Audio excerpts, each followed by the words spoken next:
Edan. Ini bos, berita apa lagi nih bos? Guru ngaji lagi. Ini kemarin ya, baru satu ya kita bahas. Kemarin dulu satu, ya 3 hari lalu satu. Ini sekarang lagi loh. Aduh, ini ya. Ini nih mukanya dia ini, mukanya pelakunya ini ya. Aduh, udah diciduk ya dia nih ya. Katanya ada 4 orang korban guru ngaji ini dan satunya udah hamil. 4 orang berapa orang kayak? Sudah hamil ya. Aduh, ini bahaya ini. Ya, sudah hamil 4 bulan ya. Nah, ini kawan-kawan ya. Beritanya saya tidak habis-habis loh. Saya sebenarnya udah malas tapi apa kaget gitu loh. Kenapa lagi muncul lagi ini? Kok nggak kapok-kapok guru ngaji lagi? Kemarin itu seorang sekretaris MUI, entahlah MUI di mana ya, yang di berita yang saya muat kemarin. Ini sekarang lagi guru ngaji lagi. Kemarin pengurus ponpes. Aduh ya, bejat ya. Guru ngaji di Magelang perkosa dan cabuli 4 orang murid. Wah, 4 orang lagi dihajar. Ini baru yang ketahuan ya. Salah satunya hamil 4 bulan. Ini baru dimuat 12 Juli 2022 ya. Berarti hari ini beritanya. Coba kita lihat ya, hari ini tanggal 12 Juli ya. 12 Juli 2022 ya, dimuat oleh suara.com ini ya. Ini kawan-kawan ya. Saya satu lucu tapi satu sedih gitu loh. Sedihnya kenapa? Ya ini generasi bangsa kita, lagi-lagi generasi bangsa. Sedihnya kenapa? Ini guru ngaji panutan. Sedih ya. Tapi itulah makanya kita juga tidak bisa menyalahkan guru ngaji ini ya. Mungkin aja dia melakukan ini karena ada praktek contoh ajaran yang dia dapat. Satu sisi dia melakukan ajaran, satu sisi dia harus berhadapan dengan hukum gitu loh. Ya makanya jadi menggunakan jilbab ditutupi satu tubuh itu tidak menjamin ya bahwa mereka itu akan lolos dari otak cabul para guru ngaji ini. Ya boleh dibilang santriwati ini apalagi yang kurang. Mereka udah pakai jilbab, tertutup atas bawah. Tapi lihatlah kelakuan mereka. Namun sayang 1000 sayang kawan-kawan ya. MUI ya masih belum dengar suaranya. Saya belum dengar suara MUI. Ya, dan tidak ada juga aksi demo besar-besaran untuk menuntut ya para guru ngaji, para ustadz yang melakukan pencabulan seperti ini. Kenapa diam ya? Kenapa diam? Nggak ada 212 pun nggak ada yang demo ya kan? Ya tuntut itu ya. Aduh kawan-kawan, ngeri kali ini ya. Ini seorang guru ngaji di Kecamatan Kaliangkrik ya, Kabupaten Magelang, diduga melakukan pemerkosaan dan pencabulan terhadap anak didiknya. 1 dari 4 korban diperkosa hingga saat ini hamil 4 bulan. Tersangka berinisial MS. M namanya sudah berinisial M. Apakah kepanjangan dari M?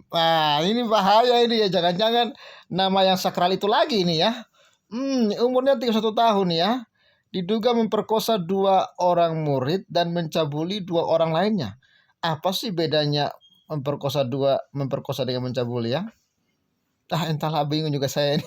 Sudah 3 tahun belakangan ini tersangka mengaji sekitar 90 anak-anak di remaja di rumahnya ya. Anak-anak ya dan remaja ya di rumahnya ya. Lalu usai mengajar, tersangka biasanya meminta ya salah satu murid untuk merapikan ruang pengajian. Situasi itu dimanfaatkan MS untuk memperkosa dan mencabuli 4 korban di waktu yang tidak bersamaan. Dari 4 korban ini 1 hamil. Saat ini usia kandungan kurang lebih 4 bulan, kata Kapolres Magelang AKBP Sajarot Sakun ya, pada Selasa Kamis 12 bulan 7 2022 ya. Jadi sudah ditangani oleh polisi ya. Menurut Kasat Reskrim Polres Magelang AKP Setia Hermawan. Kejadian pemerkosaan dan pencabulan diduga ya terjadi sejak Desember 2021 hingga Mei 2022. Jadi kawan-kawan jangan heran ya kalau banyak dalam tanda kutip ya oknum ustadz, oknum kiai, ya oknum guru ngaji yang ditangkap sama polisi. Ini bukan kriminalisasi ulama loh. Ini bukan kriminalisasi ustadz loh. Tapi ini adalah ya sikap tegas terhadap ustadz-ustadz, oknum-oknum yang suka cabul. Jadi karena mereka sering teriak, itu polisi tuh banyak tuh tangkap-tangkap ustadz-ustadz kami. Persoalannya ustadz yang ditangkap itu beberapa di antara mereka tukang cabul. Iya, ada yang tukang cabul, ada yang suka anarki, ada yang teroris. Jadi wajar ditangkap karena hukum itu tidak memandang lu mau ustadz ke, lu mau guru ngaji ke. Kalau perbuatan lu jahat melanggar hukum ya ditangkap, walaupun mungkin Anda menganggap bahwa perbuatan itu sudah sesuai dengan agama, tapi kalau melanggar hukum tetap aja ditangkap ya.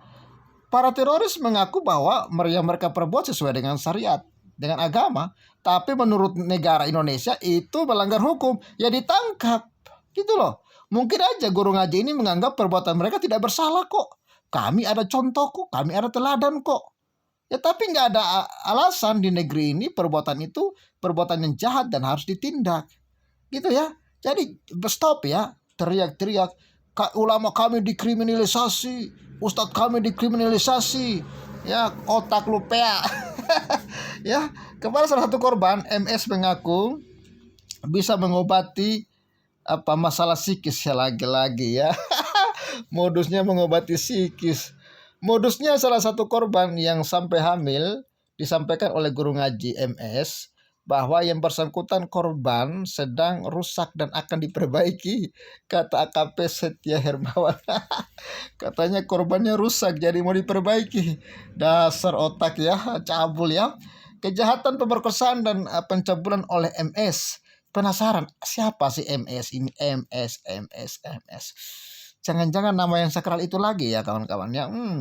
Dilakukan saat istrinya sedang tidak berada di rumah. Oh, MS ini udah punya istri ternyata. Seminggu sekali istri tersangka biasanya pulang ke rumah orang tuanya. Kesempatan itu dimanfaatkan MS untuk melakukan kejahatannya. Jadi dalam satu minggu ketika hari Sabtu pas istrinya pulang ke rumah orang tuanya, saat itulah yang digunakan oleh pelaku. Tersangka dijerat pasal 6C Undang-Undang Nomor 12 Tahun 2022 tentang tindak pidana kekerasan seksual TPKS. Tersangka dinilai menyalahgunakan wewenang dan kepercayaan murid dan orang tua murid sebagai guru mengaji.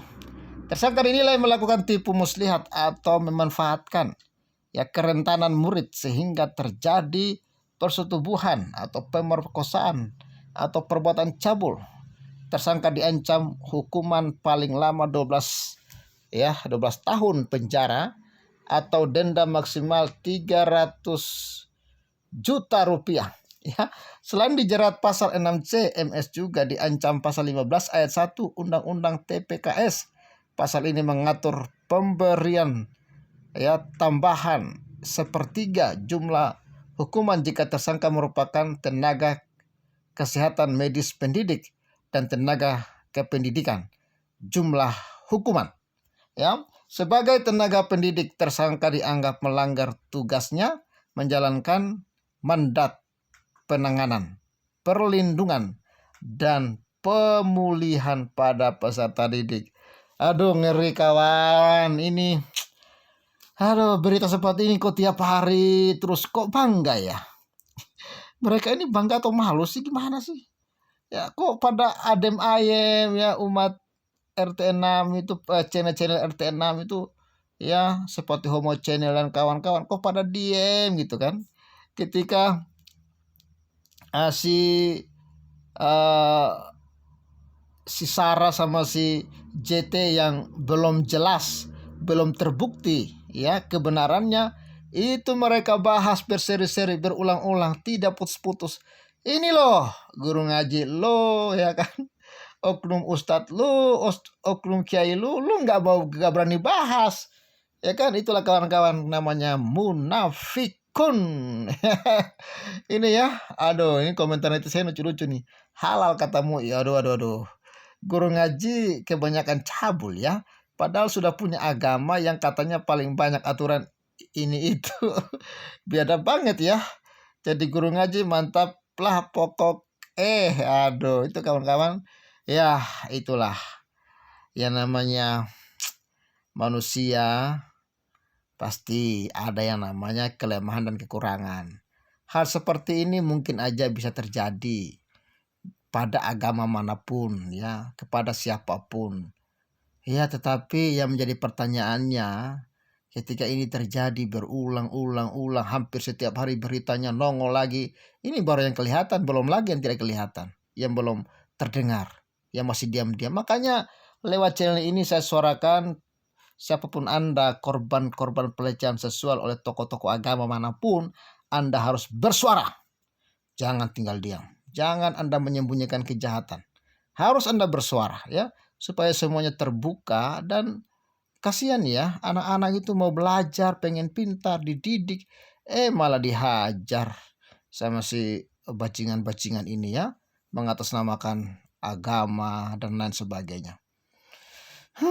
Kasihan ya. Tapi itulah kawan-kawan ya. Makanya kalau ada pengikut Yesus yang seperti ini ya, kita harus bertobat, harus malu ya. Kita harus mempermuliakan nama Yesus. Dialah Tuhan dan Juru Selamat, karena Yesus tidak pernah mengajarkan hal yang seperti ini. Oke? Yesuslah yang mengajarkan tentang kasih ya, tentang pengampunan dosa, tentang keselamatan. Ya, siapapun Anda harus belajar mengenal siapa Yesus dengan benar, supaya pengenalan yang benar akan Tuhan Yesus akan membuat Anda melakukan perbuatan-perbuatan yang benar juga. Salam waras dan bye-bye.